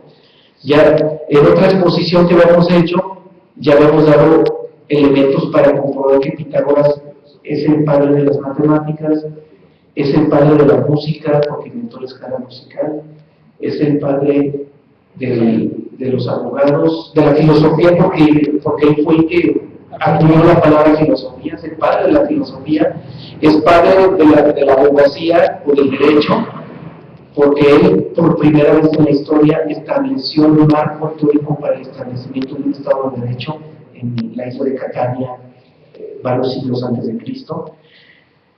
Y bien, pues es el padre de la musicoterapia, particularmente. Y de los primeros matemáticos también. Sí, ya había mencionado el padre de las matemáticas, fue el primero que mencioné, y bien, él descubrió la musicoterapia y empleó la música para transformar el estado vibratorio del alma. Por tanto, a través de la música hacía todo un proceso alquímico en los trabajos que hacían las comunidades mercadológicas.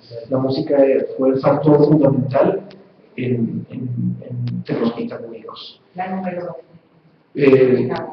Sí, la numerología es pitagórica, es padre de las matemáticas.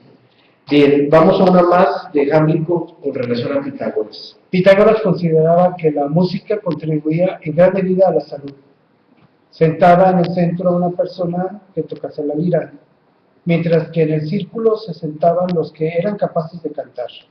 En otro momento ellos utilizaban musicoterapia, también danzaban, Pitágoras Jámblico. O sea que también la danza aquí contribuye precisamente a esos estados de alta vibración en el ser humano, para que se tenga una transformación y un contacto directamente con lo que es o que podemos llamar. Vamos a tratar de ser breves porque son muchas citas y quedan pocos minutos. Vamos a ver. De Platón extrajimos esta cita. La música es para el alma lo que la gimnasia para el cuerpo. Creo que no hay mucho que decir, ¿verdad? Sí, y claro, el arte musical más todavía por la cuestión vibratoria, pero la música no es la única que incide en el arte. También sucede igual con la arquitectura, con la pintura, escultura, la poesía, que podemos decir la poesía. Un poeta incide en el alma del que lee su poesía, sus obras. Bien, vamos a la siguiente también de Platón. Hablando de la poesía, al contacto del amor, todo el mundo se vuelve poeta. Platón. Aristóteles nos dice, la historia cuenta lo que sucedió, la poesía lo que debía suceder. Qué exquisito, ¿no? Bien, vamos ahora con Aristóteles para dejar la beta de la tradición helénica. Una buena definición de Aristóteles es: la finalidad del arte es dar cuerpo a la esencia secreta de las cosas, no copiar su apariencia. Aristóteles. Qué curioso, ¿no? Esta de Aristóteles prácticamente son las palabras que empleé para hacer la definición del arte, si se fijan. O sea, o son otras palabras, pero la definición es prácticamente la misma. A través de la forma, comunicar lo que no tiene forma. Exquisita. Bien. Exactamente, sí, no es claro. copiar. No es copiar. No es copiar una forma en otra forma, a través de otra forma. Pues no. La forma a través de otra forma no tiene sentido. El arte es el fondo que no tiene forma a través de la forma. Bien, vamos ahora con el Islam a través de un poema de Rumi en el que nos dice: hoy, como cualquier otro día, nos despertamos vacíos y asustados. No abras la puerta del estudio y empieces a leer. Coge un instrumento musical. Deja que la belleza de lo que amamos sea lo que hacemos. Hermoso. Ese último verso es impresionante, ¿verdad? Deja que la belleza de lo que amamos sea lo que hacemos. Y es que el amor es, si se fijan, el amor está en la no forma. En el amor no hay forma. Y en lo que hacemos sí hay forma. Es decir, permite que lo que no tiene forma se transmita a través de la forma. Prácticamente lo que dice en el último verso. Nos vamos a una cita de Nezahualcóyotl de uno de sus poemas. Oh cantor, ponte en pie. Tú haces cantar. Tú pones un collar fino a los Acolhuacan. En verdad, nunca acabarán las flores. Nunca acabarán los cantos. Nezahualcóyotl. Hermoso poema.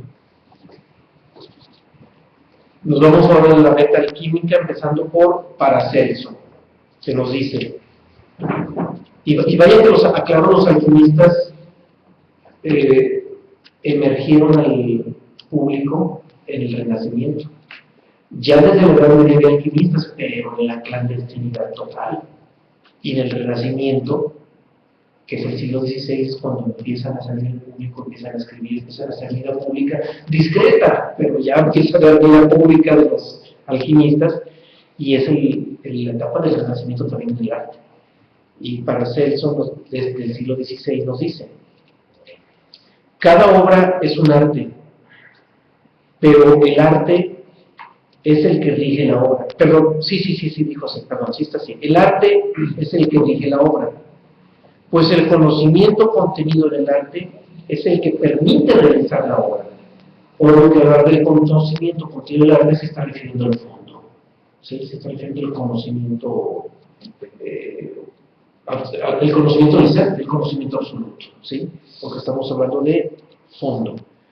Vamos a la siguiente también de Paracelso. Si un enamorado es capaz de recorrer un largo camino para ver a una hermosa mujer, ¿qué no sería por la belleza de un arte? La reina atravesó los mares únicamente para escuchar la sabiduría de Salomón. ¿Cuál fue la verdadera razón de que la reina fuese en busca de Salomón? Pues que la sabiduría es un don de Dios. Allí donde Dios la concede, allí debe ser buscada. Allí donde Dios sitúa su arte. Allí donde conviene buscarle. Palabras muy reflexivas acerca de lo que es el arte. Y aquí hay que aclarar que cuando habla aquí Paracelso de la reina se está refiriendo a la reina de Saba. Sí. La reina de Saba fue la reina de una tribu de África, de raza negra, y ella, sabiendo la existencia, conociendo la existencia de Salomón, atravesó el Mediterráneo y se fue en búsqueda de Salomón. Y lo encontró a Salomón. Y Salomón dejó una simiente de sabiduría en esa tribu, en ese pueblo que reinaba esa reina de Saba. Por eso, hoy por hoy, los hebreos, los judíos, reconocen una veta de sabiduría entre una simiente en África y hay un reconocimiento como parte de la tradición judía en un pueblo, en una parte de África. Claro, no está totalmente definida esa simiente negra, pero bien, dentro de su mismo carácter semita que tienen los judíos, hay una parte de raza negra reconocida entre ellos como parte de los judíos de la tradición, y es a lo que se refiere aquí Paracelso. La reina de Saba se fue sobre Salomón, atravesó el Mediterráneo, y aunque fuera otra raza, aunque fuera otro continente, fue detrás de Bien, vamos a la siguiente también ahora es de Jacobo, es otro alquimista, y que nos dice, sea lo que sea el arte, será obra de Dios antes que arte o artificio alguno del hombre. Y todo, tanto en el arte como en la naturaleza, sirve abundantemente para manifestar las maravillosas obras de Dios. Bien, aquí estas palabras son un tanto místicas, pero si aplicamos el principio de correspondencia y entendemos que nuestro ser interno es la presencia del ser universal absoluto, como es arriba abajo, como es adentro afuera, entonces el arte surge desde el interno, porque en el interno nosotros tenemos la imagen y semejanza de Dios, o ese átomo novo, esa chispa divina, como decía Krishna, esa chispa divina que es la presencia absoluta y de donde viene el conocimiento absoluto. la relación es directamente lo interno. Bien, dejamos la beta alquímica y ahora nos vamos a la antroposofía con Rudolf Steiner. En cuentos y leyendas puede haber más sabiduría y más ciencia que en nuestra ciencia objetiva. Y es cierto, en la mayoría de los cuentos, como por ejemplo el de Alicia en el País de las Maravillas, hay muchísimas matemáticas, hay mucha ciencia a través de estos cuentos.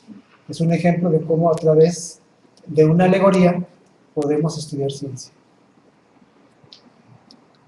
Lo que comentábamos en la introducción, en la parte de la exposición inicial, que de entre el científico, el filósofo y el artista, el que está más cerca de la verdad es el artista. Eso ya lo comentábamos. Bien, la siguiente es de Krishnamurti, ya nos vamos ahora en la teosofía. Y Krishnamurti nos dice en una de sus charlas, en una de sus conversaciones, la cultura es universal. La verdadera cultura es infinita. No pertenece a ninguna sociedad, a ninguna nación, ni a ninguna religión. Un verdadero artista no es hindú, ni cristiano, ni tampoco americano ni inglés. El artista que está condicionado por una tradición o un nacionalismo no es un verdadero artista. Interesante esa cita porque aquí Krishnamurti nos habla del carácter universalista de un verdadero artista. O sea, el verdadero artista va más allá de su nación, de su nacionalidad, de su región. Por ahí hay una cita en la que Sócrates dice: yo no soy de Atenas ni de Grecia, sino del mundo. Esa cita esa frase de Sócrates entra en sintonía plena con Krishnamurti. Bien, ahora nos vamos por el lado científico. Vamos a ver qué nos dice Albert Einstein sobre el arte. Aquí vuelvo a recordarles algo que yo he expuesto en otro, creo que hace 2 charlas, en el sentido de que Krishnamurti era artista también. Perdón, Einstein, estamos con Albert Einstein. Albert Einstein, además de científico y filósofo, también era artista. Él era violinista y no tocaba violín como un aficionado. Él llegó a desarrollar niveles muy profesionales en su ejecución como violinista. No se dedicó a dar conciertos, por supuesto, sus obligaciones lo jalaban a otras latitudes muy distintas, pero llegó a ser un violinista de muy buen nivel. Y él escudriñó muchísimo. Y vaya que en el violín es pura física. La observación de la ejecución del violín es física en todos los sentidos, es física pura, física y matemáticas. Bien, empezamos a ver un comentario antes de empezar con las reglas. Sí. No sé si lo tenga, pero esa frase no fue de Sócrates, fue de Diógenes. Lo podemos investigar. Bien, hay que checarla. Nosotros la extrajimos de una enciclopedia de citas y frases célebres. Hay que replantearla. La tenemos registrada como atribuida a Sócrates y si no es así, ¿qué problema? Al final de cuentas, si aún no fuera así, lo que importa es el mensaje y no el mensajero, ¿verdad? Eso yo creo que nos queda claro, ¿verdad? Hay que checar. O bueno, también puede suceder una cosa, que a lo mejor los dos la dijeron. Ambos pudieron haber hecho la misma cita. Pudieron haber hecho los dos. La circunstancia fue cuando lo estudiaron a Diógenes. Sí. Interesante tu aportación, hay que atribuírselo también a Diógenes. No dudo que también sea de él. Pero vuelvo a repetir, incluso hay citas muy similares emitidas por distintos personajes. Pudiera ser de los dos y sin necesidad de que se le pirateara uno al otro. Eso es indiscutible. Bueno, entonces la primera de Albert Einstein dice: si no puedo dibujarlo, es que no lo entiendo. ¿Qué nos dice esa cita? El arte es objetivo. El dibujo es arte. El arte es objetivo. Si lo entiendo, lo dibujo. Y si no lo dibujo, no lo entiendo. Y un artista tiene que tener la objetividad de la ciencia y la objetividad de la filosofía, porque la verdadera filosofía también es objetiva. Bien, vamos a la siguiente de Albert Einstein. El arte es la expresión de los más profundos sentimientos. por el camino más sencillo, Albert Einstein. El arte es sencillez. El arte es la manifestación de esa parte que está dentro de nosotros, que no es nada complicada, es sencilla, sin expresión, sin palabras, sin etiqueta. La manifestación de la plenitud. Perdón, pásame el La micrófono. manifestación de la plenitud. Sí, es que la plenitud viene siendo algo que no tiene etiquetas, algo que no le pones una definición, algo que no le pones, esto tiene que ser así, no. O sea, lo que es la plenitud viene siendo simplemente la manifestación. Y en la siguiente cita también de Einstein nos habla tanto del aspecto relativo como del aspecto objetivo del arte. Nos dice, no es tarea fácil determinar claramente lo que es deseable y lo que no lo es. Resulta algo tan difícil como definir con exactitud lo que hace que un cuadro o una sinfonía sean bellos. Es lo que se aprecia mejor de modo intuitivo que mediante la comprensión racional.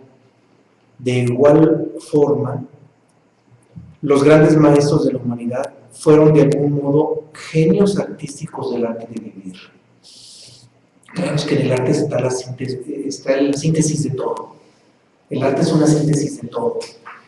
Pero aquí hago referencia en cuanto a lo subjetivo y lo objetivo, porque mentalmente, pues definitivamente todo es subjetivo. Y aquí nos dice que a través de lo intuitivo viene mejor la comprensión racional, y lo intuitivo es lo que viene del corazón. Ahí es donde empieza la objetividad. Es curioso. Cualquiera pudiera pensar que los sentimientos del corazón son subjetivos y que lo racional es lo objetivo, y no. Es paradójico, es lo que hemos dicho siempre. Cuando nos acercamos al ser hay una paradoja. Eso es paradójico, pero es al revés. Lo mental es lo subjetivo y la objetividad es la que viene del corazón. Bien, vamos a una última cita de Albert Einstein y con esto cerramos. Los elementos espirituales se transmiten a las generaciones más jóvenes a través del contacto personal con quienes enseñan, mediante los libros de texto. Estos constituyen la cultura y la preservan. Pienso en todo ello cuando recomiendo el arte y las letras como disciplinas importantes, y no solo el árido y conocimiento especializado en el campo de la historia y la filosofía. Albert Einstein y mis creencias. El contacto con las personas que enseñan, el contacto de la transmisión de lo que es el conocimiento, es la base de estar haciendo la preserva de ese conocimiento cultural que tiene la humanidad de cada generación en generación. En otras palabras, en esta cita, Einstein nos dice que no nos quedemos con las ciencias sociales, que es la historia, que no nos quedemos con la filosofía, sino que nos vayamos al arte. O sea, si se observan, nos hace un recorrido por la ciencia, filosofía y arte. Nos invita. Y él, aunque era músico, no nos invita a tocar violín, nos invita al arte literario. O sea, el arte, cualquier arte, el arte en general, cualquier arte es genial, porque el arte trasciende todo. O mejor, permite comunicar lo que trascendió todo, ese fondo que trasciende todo. Bien, con esto ya quedan redondeadas todas las citas que avalan el tema. Y si hay alguna pregunta o alguna inquietud o alguna reflexión, aquí se vale todo. Aquí el micrófono es libre y abierto. Aquí no estamos ni siquiera para inducir a pensar las cosas de alguna u otra manera. Bien, en Guadalajara nada, en la red. No, tampoco. A ver, un comentario. Tenemos como comentario, pues, del arte, pues, que trasciende las palabras. En el Cuarto Camino Mundial dice que un ritual también trasciende las formas. Las formas y las palabras. Y él pone, como por ejemplo, la última cena, ¿verdad? Que fue un ritual que trasciende todo. Que nadie, sí. Pero más parecido no entendemos por lo que el maestro transmitía a los discípulos, también puede ser como... Pues podríamos decir que esos rituales son unas extraordinarias representaciones escénicas, es arte escénico. O sea, los rituales debiéramos de verlos como una representación escénica. Es una obra de arte escénico. Sale, gracias. Bueno, pues con esto dejamos... Hay un comentario más. como una obra escénica también es la piedad de Miguel Ángel. Sí, sí, sí. Que bueno, es una obra escultórica, más que escénica es escultórica, pero que nos transmite mucho. Bien, ¿algo más? Sí. Sí, decías en la introducción de la facilidad con que el artista desarrollaba su arte. Y pues a través de la historia se ha sabido que es muy difícil elaborar cualquier obra de arte. Por ejemplo, Miguel Ángel, para cualquier obra que realizó, tuvo que estudiar concienzudamente la anatomía del humano por completo, se dedicaba horas y horas a hacer disecciones para entender bien todos los músculos, arterias, para poder plasmar el fondo. En el caso de una persona que escribe cientos de palabras y más que escribir, su obra es desescriptiva, porque todo lo que escribe va quitando basura de lo que escribió, para bien llegar a algo no es tan sí, es un poco más complejo. Claro. Y eso ya viene a ser un verdadero arte. Eso nos lo dijo un artista, porque Pepe es arquitecto. Bueno, nada más, ¿verdad? Ya es la última intervención. Bien, con eso cerramos y les damos las gracias a todos los que nos acompañaron por la confianza. En la próxima hablamos de un tema todavía más delicado que el arte, que es la belleza. Pero vamos a hablar sobre la belleza absoluta. Muchas gracias. Hasta luego.